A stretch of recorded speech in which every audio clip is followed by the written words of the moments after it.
My brother got my fiancé pregnant before our wedding. Now my family wants me to forgive them, but I told them to go to hell and left town. This story is long, and as absurd as it sounds. I'm going to try to be as clear as possible, but there are too many details I need to get off my chest. I don't care if anyone believes me or not. It's so ridiculous that I just need to vent. I'm not going to sugarcoat anything, although I will omit any detail that could identify me. I'm 32, and until a few months ago I was engaged to my boyfriend of 5 years. Let's call him Lucas. My younger brother Ryan is 29 and has always been the golden child in the family. To help you understand how devastating this betrayal has been and why it's affected me so deeply, I need to give you some background about my family and how we got to this point. Ever since we were kids, Ryan could do no wrong in my parents' eyes, while I was constantly criticized and punished for every little thing. It wasn't typical sibling rivalry or subtle favoritism. It was blatant and cruel. If Ryan broke something, it was my fault. If he started a fight, I was the one who ended up punished. If we both got good grades, he'd get a new video game console while I'd just get told to keep up the good work. My parents, Paul and Diane, always found excuses for this unfair treatment. Ryan is younger. He needs more attention. You're the oldest. You should know better. Ryan is more sensitive. We have to be more careful with him. I grew up feeling invisible in my own home, while my brother got all the affection and opportunities. As we got older, the differences became even more obvious. When I got accepted into a good university with a partial scholarship, my parents barely acknowledged it. But when Ryan decided to enroll in community college, they threw him a huge party and bought him a car so he could get to classes. They never even offered me a ride to work. I spent years biking 5 miles a day to get to my part-time job. As soon as I could, I moved out. I worked 2 jobs and took out loans to pay for my education. Meanwhile, Ryan dropped out of college after 1 semester, claiming it wasn't for him. My parents supported him unconditionally, saying at least he had the maturity to recognize that college wasn't for him and that it made no sense to keep following society's expectations. On top of that, they funded all his failed business ventures for years. I tried to keep my distance from my family, but they always found a way to drag me back in. Family dinners were a minefield of comparisons and passive-aggressive comments. "Oh, are you still at that entry-level job? Ryan is thinking about starting his own company. He's got such an entrepreneurial spirit." It didn't matter that I was building a stable career while Ryan was blowing my parents' savings on ridiculous projects that always failed. Despite everything, I tried to maintain a relationship with my brother. After all, he was still my family. But it was always a one-sided relationship. I would call him, try to keep in touch, but he rarely answered, or if he did, he found a way to turn the conversation into a competition. If I got a promotion at work, suddenly he had a huge opportunity coming up. If I started dating someone, magically he was in a more serious relationship. It was during one of those attempts to get closer to Ryan that I met Lucas. He was a friend of one of Ryan's short-term girlfriends, and from the moment we met, we clicked. Lucas was everything I'd ever wanted in a partner. Intelligent, funny, loving, and, on top of that, incredibly handsome. We started dating, and for the first time in my life, I felt like someone truly valued me. Of course, my parents weren't happy. They made sarcastic remarks about how Lucas was too good for me and wondered what he saw in me. Ryan, on the other hand, began to show an excessive interest in my love life. He was always asking about Lucas, wanting to know every detail about him. At the time, I took it as something positive, like he was finally showing interest in my life. Looking back, I should have seen the red flags. After a year of dating, Lucas and I decided to move in together, and it was wonderful. We both had stable jobs, we traveled, and we made plans for the future. For the first time, I thought I could have the life I'd always wanted. A solid career, a loving partner, and maybe kids someday. I proposed to Lucas on our 4th anniversary. It wasn't extravagant, just a homemade dinner and a heartfelt speech. I felt on top of the world when he said yes. We decided to have a long engagement and take our time planning the wedding. There was no rush. We had our whole lives ahead of us. Or so I thought. When we announced our engagement to my family, their reactions were mixed. My mother forced a smile and said, "Oh, how nice," in a tone that made it clear she didn't think it was nice at all. My father grunted, "Good luck with that," and went back to watching TV. But Ryan had the strangest reaction.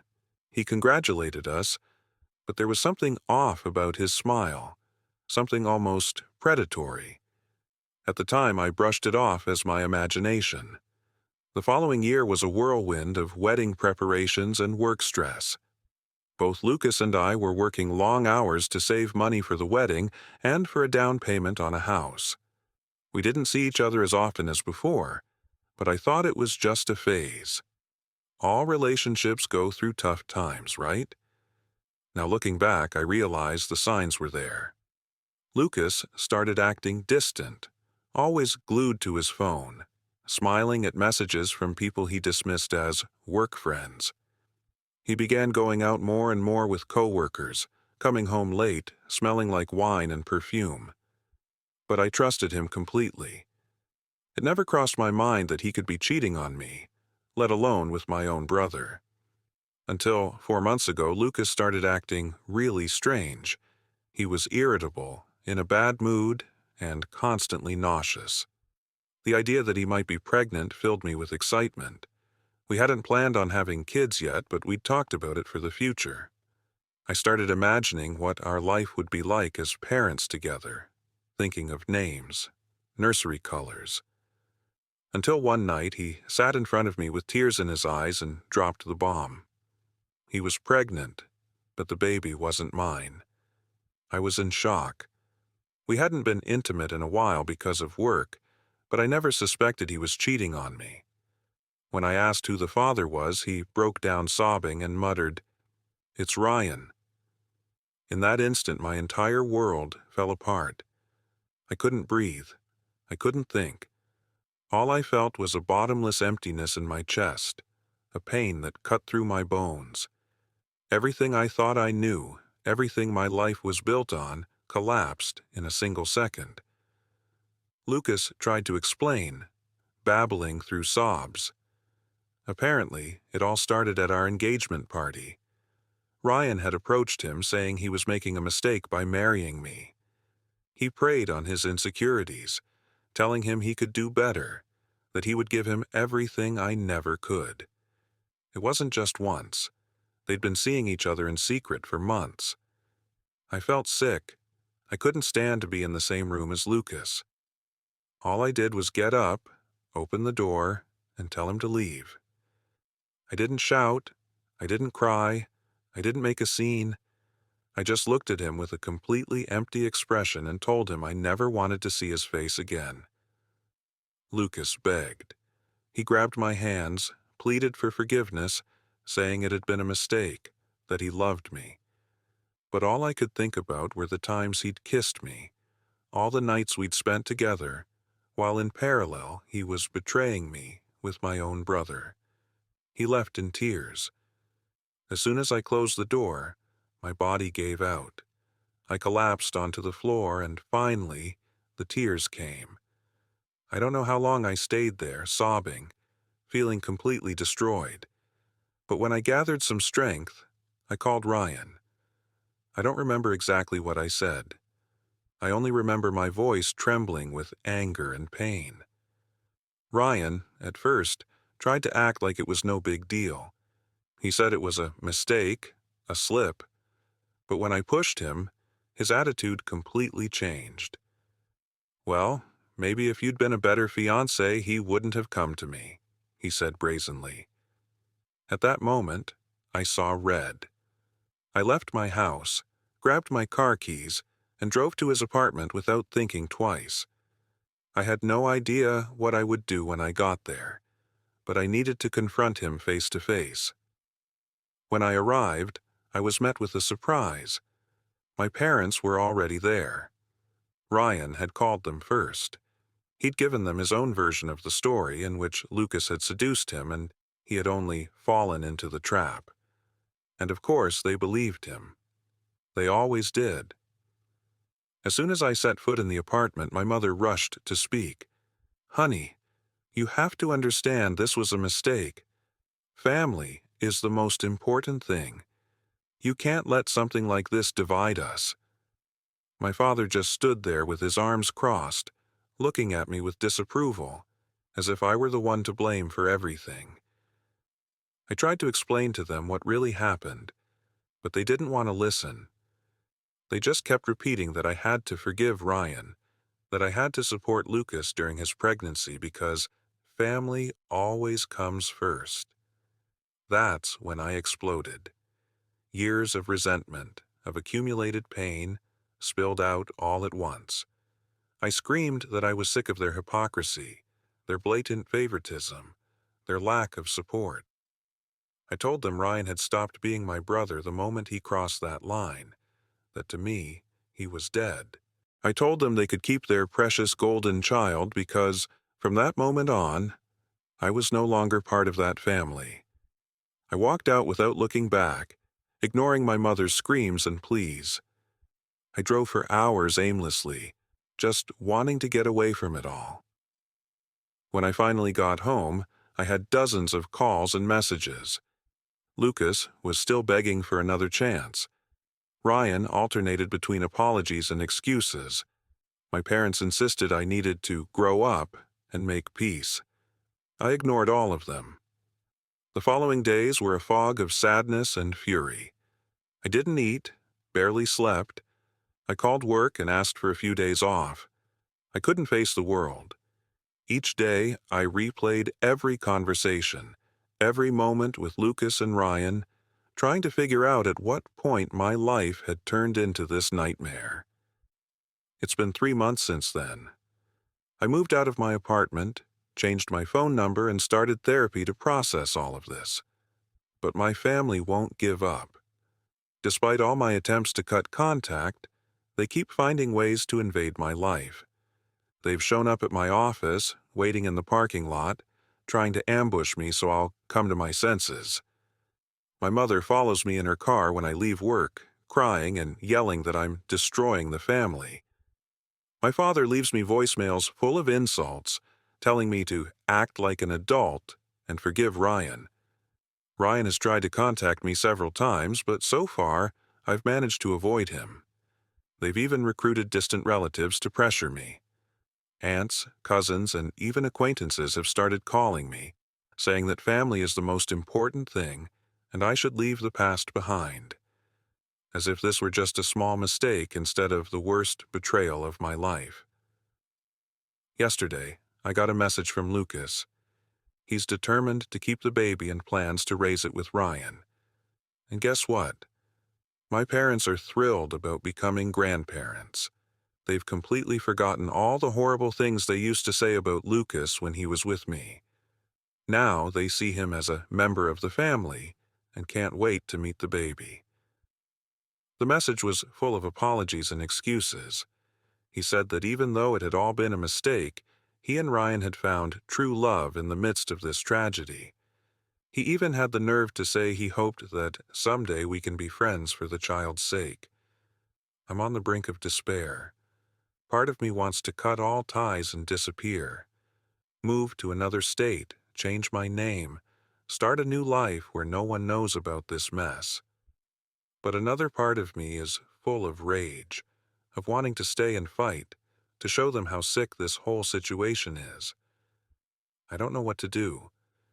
This betrayal has affected every aspect of my life. I can't stand being alone with my thoughts. I can't even imagine trusting anyone again. I've even lost friends over this. Some say I should be the mature person and reconcile with my family, as if I were a monster for refusing to pretend everything is fine. The idea that Ryan and Lucas are going to raise a child that should have been mine tears me apart inside. I know rationally that the baby isn't to blame, but I can't help feeling repulsion. My parents have started talking about how I should be present in the baby's life and be a good uncle. The very idea makes me sick. How am I supposed to look at that child without remembering the worst betrayal of my life? So, Reddit, here's my question. Am I the bad guy for not forgiving my brother and my ex? Am I wrong for wanting to cut off contact with my family forever? Any advice is welcome, because right now, I feel like I'm drowning in a sea of betrayal and lies.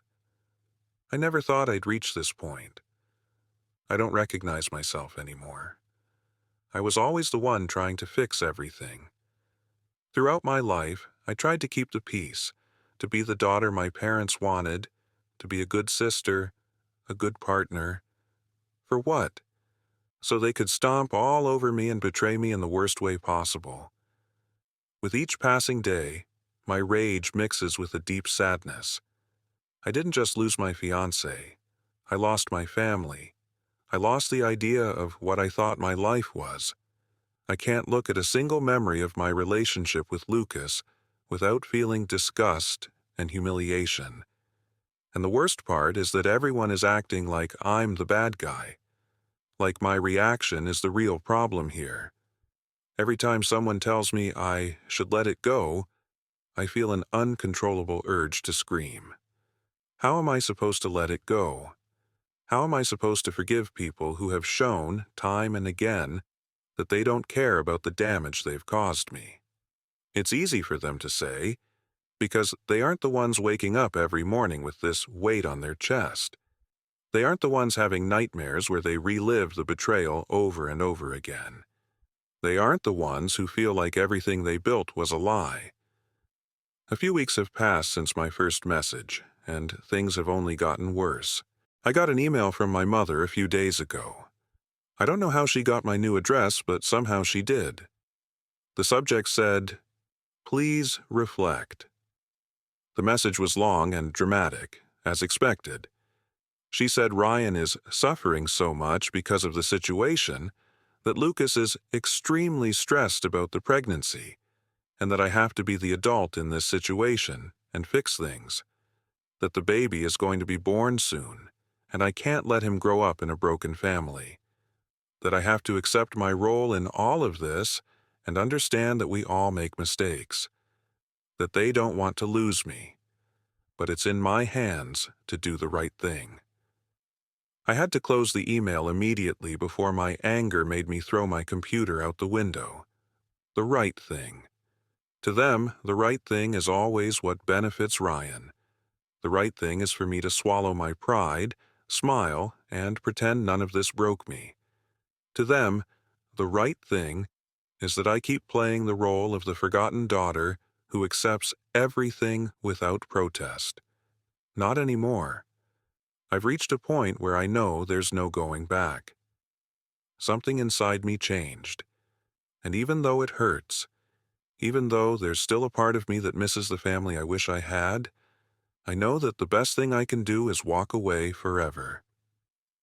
That same night, after receiving my mother's email, I sat down and wrote a message to my entire family. A final message.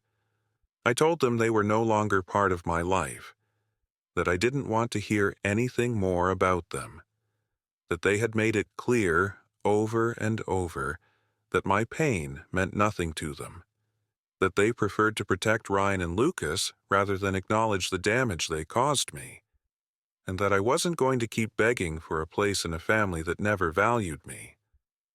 When I hit send, I felt something strange. Not exactly relief, but a sense of closure. For the first time in months, I felt like I was regaining a little control over my life. I didn't expect them to reply, but of course they did. My mother called me 27 times in an hour. My father left a voicemail calling me ungrateful, saying that when I'm old and alone, I'll regret this. Ryan sent me a passive-aggressive message saying he hoped someday I could grow up and understand that family is all that really matters. And Lucas sent me a long, confusing message filled with excuses and regrets. He said he never planned for this to happen, he never wanted to hurt me, that it was a situation that got out of control, and that he hoped someday I could find it in my heart to forgive him, that he still loved me, that he remembered all the beautiful things we shared, that it hurt him to lose me. I read the message several times, feeling a mixture of rage, sadness, and disgust. Then I deleted it and blocked him everywhere. I don't need his guilt. I don't need his late regrets. What I need is to move on, and that's exactly what I'm going to do. A few days ago, I made a decision. I'm going to move, not just to a different city, but to a different state. I have a job opportunity in Seattle, and I'm going to take it. It's not the future I had imagined, but right now, all I want is to be as far away from this disaster as possible. I don't want to risk running into Ryan or Lucas on the street. I don't want to live somewhere filled with painful memories. I want to start over, and that's what I'm going to do. I've already found an apartment. In 2 weeks, I'll be gone, and I'll cut all ties with this part of my life. I know it won't be easy. I know there will probably be days when I feel lonely, but I'd rather be alone than surrounded by people who don't respect my dignity. My parents tried one last time to stop me. They showed up at my door the other day begging me to talk to them. My mother cried, saying I couldn't do this, that I was destroying the family. My father was quiet, but he looked furious. I didn't open the door. I didn't say anything to them.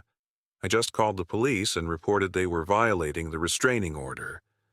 When the officers arrived, my parents tried to convince them it was all just a family misunderstanding. But the officers weren't fooled. They escorted them off my property and assured me that if they returned, they could face more serious charges. My mother looked at me with pure desperation. My father looked at me with disgust. And at that moment, I knew I had made the right decision. I got in my car and drove to my new home in Seattle. This is a new beginning for me, a new chapter. I don't know what awaits me, but I do know one thing. I will never again let anyone treat me like I'm worthless. I will never again be the person who stays silent while others walk all over her. So Reddit, this is my goodbye. Thank you to everyone who supported me. Thank you for making me feel like I'm not alone. I don't know what comes next, but I know I'll be okay. Finally, for the first time in a long time, I feel like my life is mine again. It's been a few weeks since I arrived in Seattle. It's strange starting over in a place where nobody knows me. I don't have to worry about running into someone who knows my story. There are no pitying looks, no awkward questions, no whispers behind my back. It's a relief, and at the same time, terrifying. On my first morning waking up in my new apartment, I felt something different. It was like my body was still expecting a message from my mother, or a call from Ryan, or a notification from Lucas begging for forgiveness again. But there was nothing, only silence. I stayed in bed for a long while, feeling the weight of everything that had happened. This is my new beginning, I told myself. I'm not going to let them ruin it. During the first few weeks, I focused on settling in and on my new job. I threw myself into my responsibilities, trying to keep my mind busy. But the pain was still there. Nights were the worst, because when I wasn't distracted by work or moving, the memories came flooding back. The happy moments with Lucas, conversations with Ryan when I still believed that, despite everything, we were siblings and would always be there for each other. Family dinners where I tried to ignore my parents' blatant favoritism because, deep down, I still wanted them to love me. I tried going out, making new friends, getting lost in the city. Seattle is beautiful, but every time I saw a couple holding hands or a group of friends laughing at a cafe, I felt a lump in my throat. I realized something scary. I hadn't just lost my family and my fiancé. I'd also lost the ability to trust. Because how could I trust anyone again after what happened? My own flesh and blood betrayed me. The person I was going to marry stabbed me in the back, and the rest of my family sided with them. How am I supposed to open up to anyone after that? I started wondering if I would ever love again. If someday I'd be able to look someone in the eye and not wonder when they were going to stab me in the back. My therapy sessions became my only refuge. At first, it was hard to open up. My therapist, Dr. Miller, is an older woman with a calm voice and infinite patience. She never pushed me. She just looked at me calmly and gave me space to talk when I was ready. And eventually, I did. I told her everything. From my childhood full of disdain to the exact moment my world collapsed when Lucas confessed. And something in me shifted when I finished talking. It was the first time someone listened to me without trying to minimize my pain, without telling me family is the most important thing, or that I should just get over it. Dr. Miller just nodded and said, "What you experienced was a devastating betrayal. It's normal to feel like this. But I want you to remember something. Just because they didn't value you doesn't mean you aren't valuable." Her words left me speechless. I'd never thought about it that way. I'd spent my entire life measuring my worth based on how others treated me. Always trying to prove to my parents that I deserved their love. Always striving to be the best possible girlfriend so Lucas would never have a reason to doubt me. Always seeking the approval of a family that, in the end, didn't hesitate to turn their backs on me. But what if my worth wasn't tied to them? What if I was enough just by being myself? That idea left me thinking for days, and slowly, I started to see it as a real possibility. I started doing things for me. I signed up for yoga classes. I began reading books I'd always wanted to read but never found the time for. I went for walks around the city without a set destination, simply enjoying being in a place where no one knew my story. For the first time in months, I felt like I was beginning to heal. But just when I thought I was making progress, something happened. I got a letter. No return address, just my name and address on the front of the envelope. My first thought was that it was from my parents, but when I opened it, I realized it was from Lucas. "I need to see you," the first line read. The rest of the letter was a plea.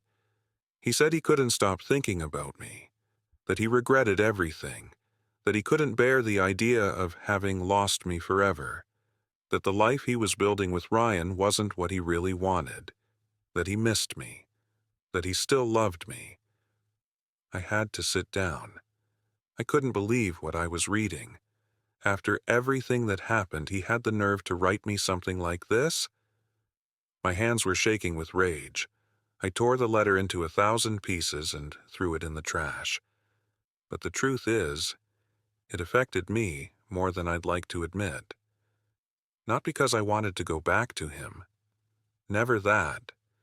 But because it made me realize something important. Lucas wasn't happy, and neither was Ryan.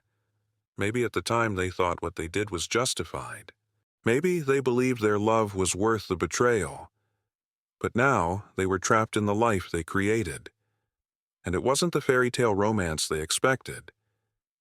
Right then, I understood something that freed me from all the guilt and sadness I'd been carrying for months. They ruined their own lives. It wasn't my fault. I wasn't the one who had to carry the weight of their unhappiness. It wasn't my responsibility to fix what they destroyed. That thought brought me a peace I hadn't felt in a very long time. I stood up, went to the window, and looked out at the city.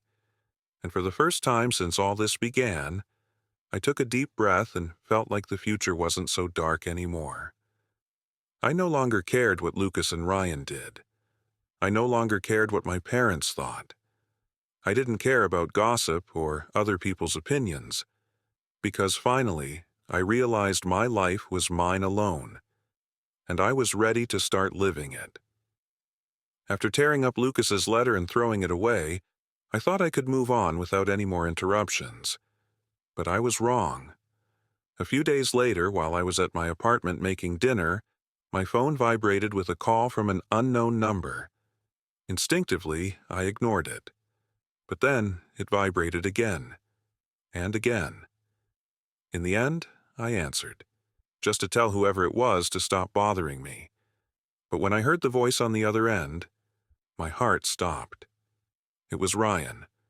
"Listen to me before you hang up," he said in a voice that sounded strangely flat, different from the arrogant tone he'd used last time we spoke. My finger hovered over the end call button, but something in his voice made me hesitate. "You have 30 seconds, I said coldly. Ryan took a deep breath. "Things aren't how you think." I laughed without humor. "Oh, really? You didn't sleep with my fiancé behind my back for months? You didn't destroy what little was left of our family?" I know I sound like a jerk for saying this now, but I didn't think it would go this far. I stayed silent. "Lucas wrote me a letter. Did you know that?" I blurted out, waiting for his reaction. Ryan said nothing. "Yeah," I continued. "He wrote saying he's not happy, that none of this is what he really wanted. Are you?" The line went completely silent.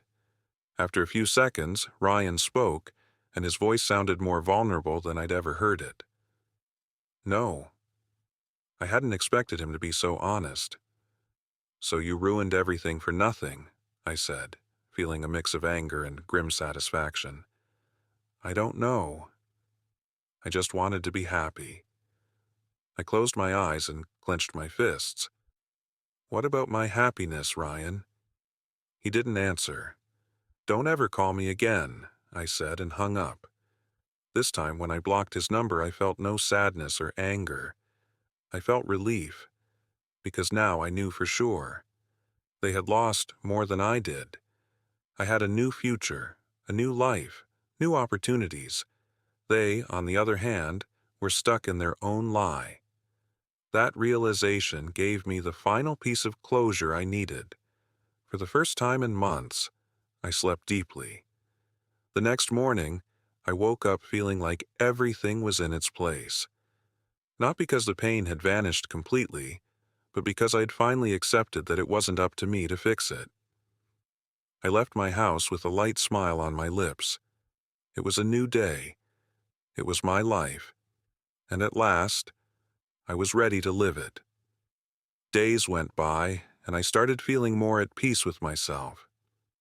I won't lie, there were still moments when the memories came back hard. Sometimes I found myself wondering what my life would have been like if Lucas and Ryan had never crossed that line. But every time those thoughts appeared, I reminded myself there was no point clinging to something that no longer existed. Seattle became my refuge. I settled into a new routine. In the mornings, I'd go for a run in the park near my apartment. Feeling the cool air on my face, watching other people start their day with energy, made me feel like I was part of something bigger, like my life wasn't defined by the past. At work, things were going well. My coworkers were nice, although I still kept some distance. I didn't want to open up too much or share my story. Not yet. But little by little, I let some of them in. A coworker named Emily invited me to lunch one day, and although my first instinct was to say no, I ended up accepting. To my surprise, it was pleasant. For the first time in a long time, I had a conversation with someone without feeling like I had to justify my existence or my pain. That lunch turned into a weekly tradition, and eventually I met more people. I started building a new life, one where I didn't have to look over my shoulder expecting to see Ryan or my parents trying to drag me back into their drama. One day, while walking through the local farmer's market, I received an unexpected message on my new phone number. It was from Emma, Lucas's sister. "Hi, I know you probably don't want to talk to me, but I just wanted to say I'm proud of you for moving on. I hope you're doing well."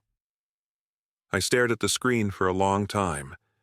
Emma had been the only person in Lucas's family who supported me, the only one who, even after everything, stood up for me. After thinking for a moment, I replied, "Thank you. I'm working on it." No need to say more.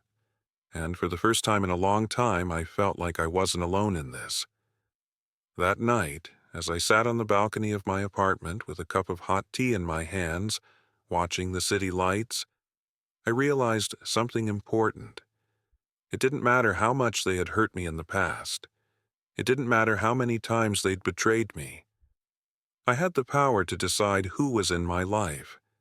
And for once, I was choosing myself. Life goes on, and although I still have a lot to heal from, I know I'm on the right track. This story didn't end with the revenge some people might have wanted. It didn't end with my family realizing their mistakes and begging me to come back.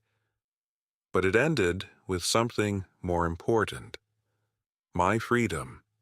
And that's worth more than anything else.